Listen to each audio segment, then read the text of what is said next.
matters. Everything we do is under fire. Elon Musk sits on Twitter every day, or X today, saying like, we are the media, you are the media. My message to Elon Musk is bullshit. You're not the media. You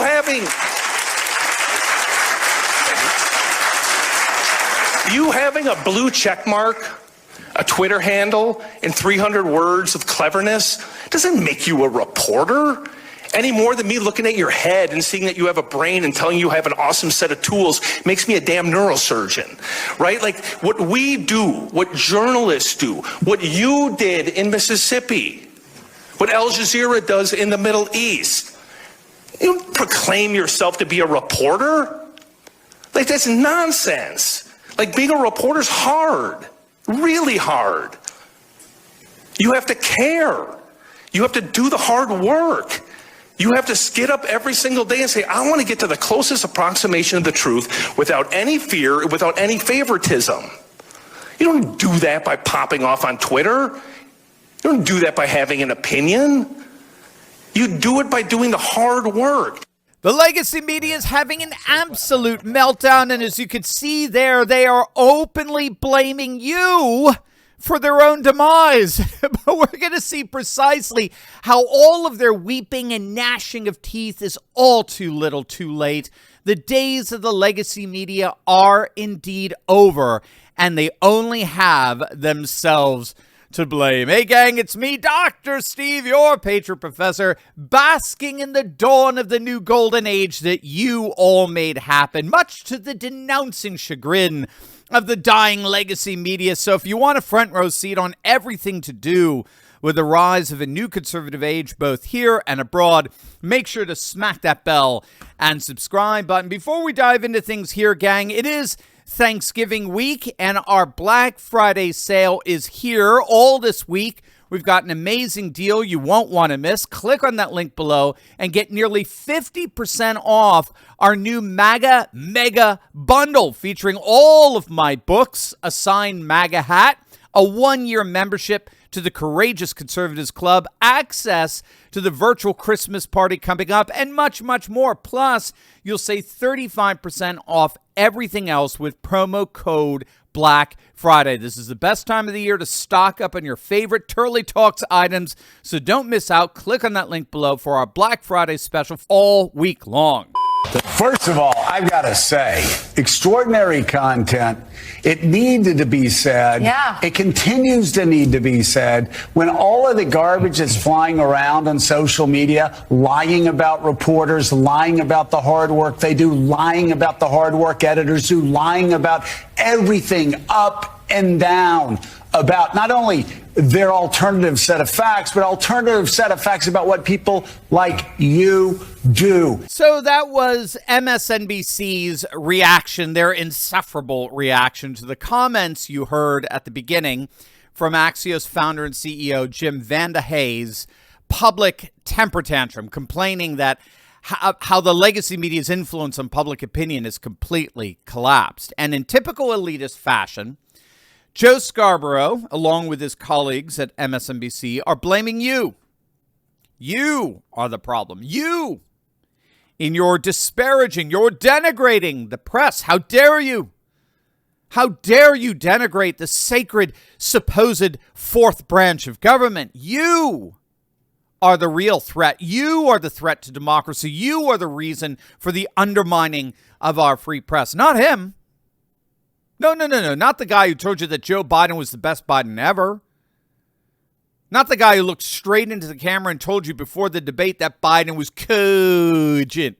He was cogent. And of course, how can we forget this? Here we are in 2020. This is what it's come down to, America. Giuliani is feeding Russian misinformation to Donald Trump and feeding Russian disinformation to the New York Post. They know it's a lie. Yeah, well, that's where we are in 2020. The New York Post just to let you know that they're still talking to Russians. And by the way, Russian hoax, come on. Joining Really, us now. history will expose you all as fools and useful idiots for the Russians. It's for 4 years now. For 4 years now, there has been a line from Russian agents into the campaign. It's unbelievable how stupid you think Americans are. How stupid you think Americans are. For you can just say Russian hoax. Seriously? It's the idiocy, the sheer idiocy. You are revealed right now, but you will be revealed throughout history for basically running cover for Russians. Yep, that's Joe Scarborough.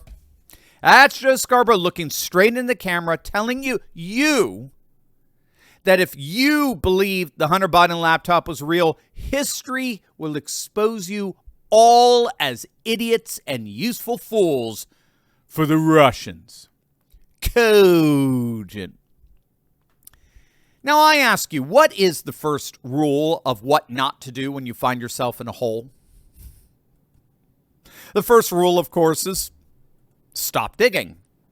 But unfortunately, Scarborough and Vandehey and the whole of the legacy media have yet to heed that advice. In the midst of that tirade against you, Vandehey didn't seem to stop to reflect on why everything the legacy media is doing is under fire today. That, to me, is what's so strikingly revealing here. The irony is that the members of the legacy media, the narcissists of the legacy media, the very people who claim that they get up every morning obsessed with uncovering the truth, those very people appear completely clueless as to the truth of the historical moment we find ourselves in. And ironically, it's not hard.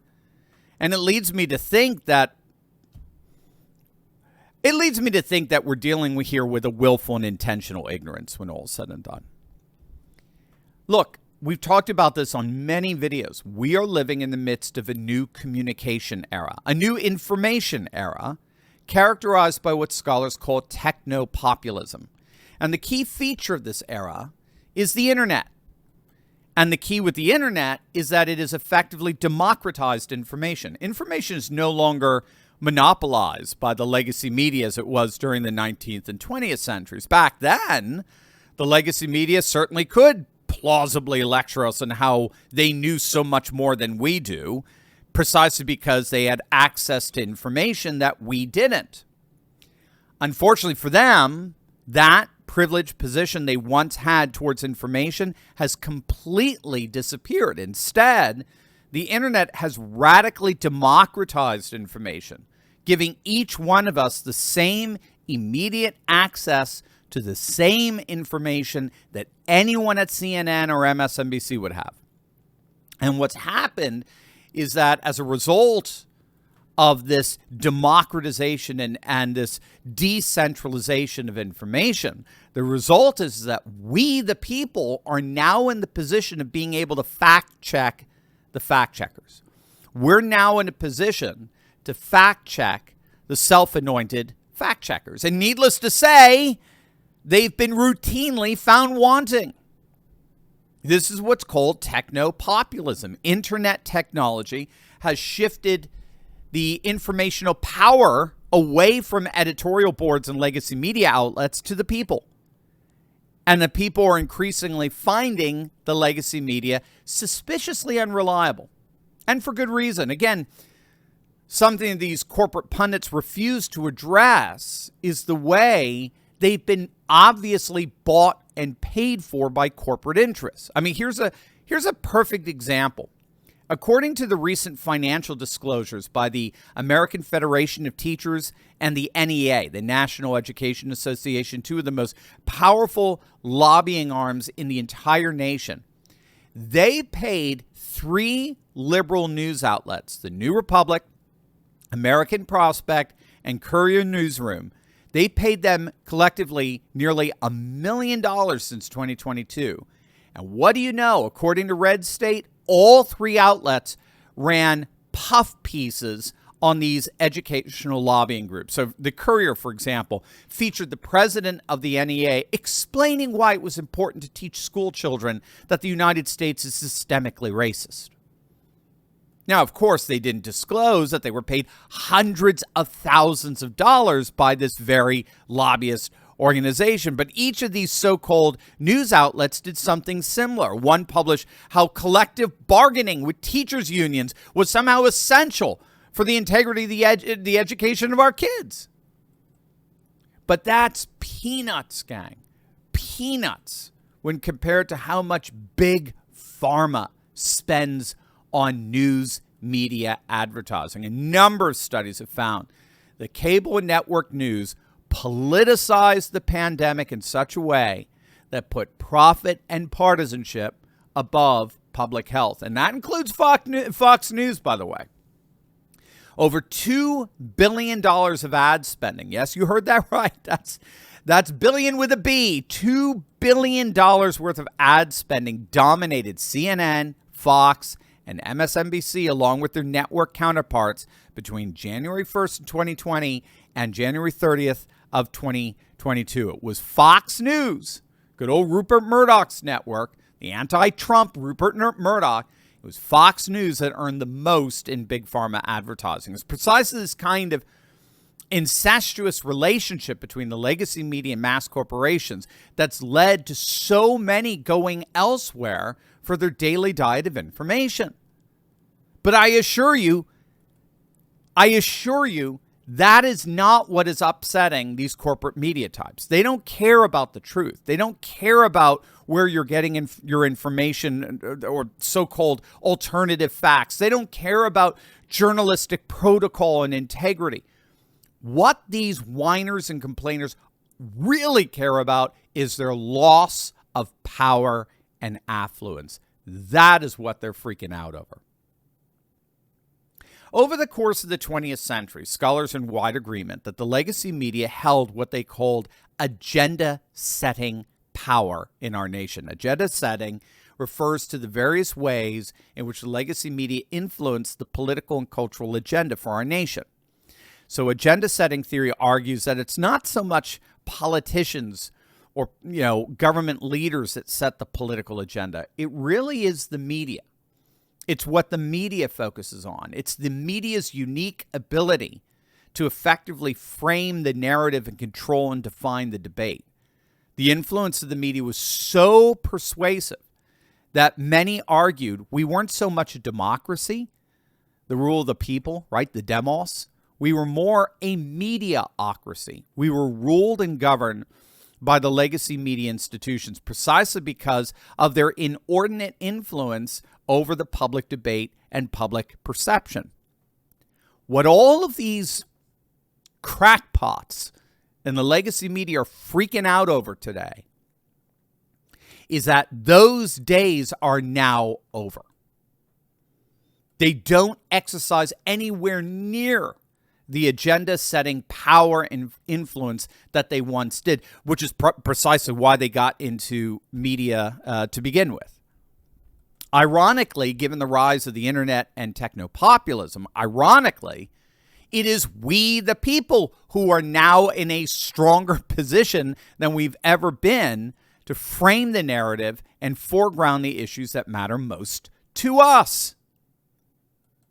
How else do you explain a presidential candidate who was subject to 24/7 negative media barrages, accused of all kinds of crimes and insurrections, who is designated the single greatest threat to our democracy in the history of republic and belonged in prison for the rest of his life? How do you explain that after all of that blitzkrieg of negative press, he went on to win the single biggest Republican landslide victory in 2 generations? I mean, the explanation, again, is rather simple if you understand the rise of technopopulism. The explanation is nobody listened to it. Nobody cared. Nobody gave that pathetic excuse for political reporting and analysis the time of day. The legacy media has officially lost their power and their influence over society. That power and influence now belongs to the people. And it doesn't matter how much the legacy media whines and complains about it. Ironically, no one's around to listen.